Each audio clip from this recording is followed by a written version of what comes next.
Syaratnya apa? Nah, jangan asal campur ya. Pertama yang kita wajib ketahui adalah kedua dari insektisida ini mempunyai bahan aktif yang berbeda. Misalkan Marsal ya, bahan aktifnya adalah karbosulfan.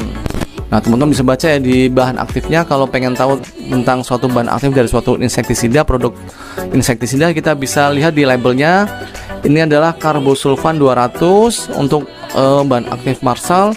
Lalu yang Curaquron, nah bahan aktif Curaquron adalah Profenofos ya. Di sini teman-teman bisa baca kalau pengen tahu.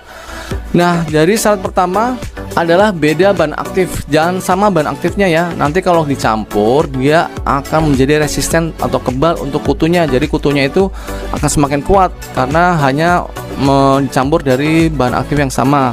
Kalau bisa dua bahan aktif ini digilir, jadi seminggu ini pakai ini, seminggu kedua pakai ini, dan ketiga pakai ini, keempat pakai ini, seterusnya. Karena untuk mencegah namanya resisten atau kekebalan pada hama kutu yang menyerangnya.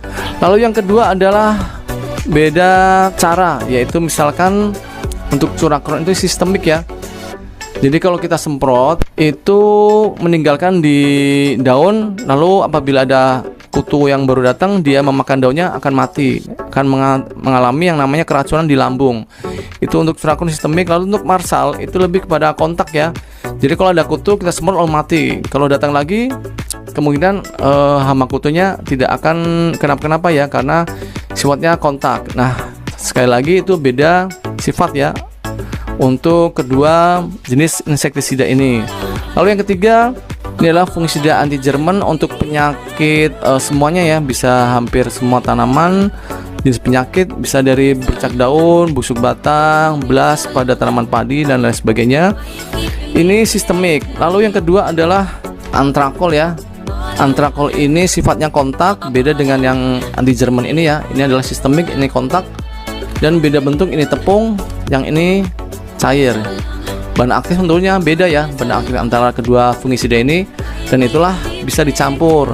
Lalu untuk sasarannya juga lebih majemuk untuk anti Jerman ya, lebih banyak semuanya bisa didapatkan dari semua penyakit fungisida. Ini lalu untuk Antrakol lebih ke sasaran pada penyakit pembusukan ya, busuk akar, busuk daun, busuk batang, busuk daun. Untuk Antrakol ini oke banget, untuk bercak daun oke Antrakol. Jadi sasarannya lebih beda.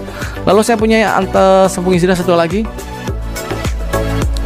Nah, ini adalah Nimrod. Nimrod ini spesialis di sasaran yaitu embun tepung, yaitu teman-teman yang mempunyai alokasia, yang mempunyai bercak-bercak putih seperti dikasih tepung ya di bagian daunnya. Nah, ini bisa dipakai untuk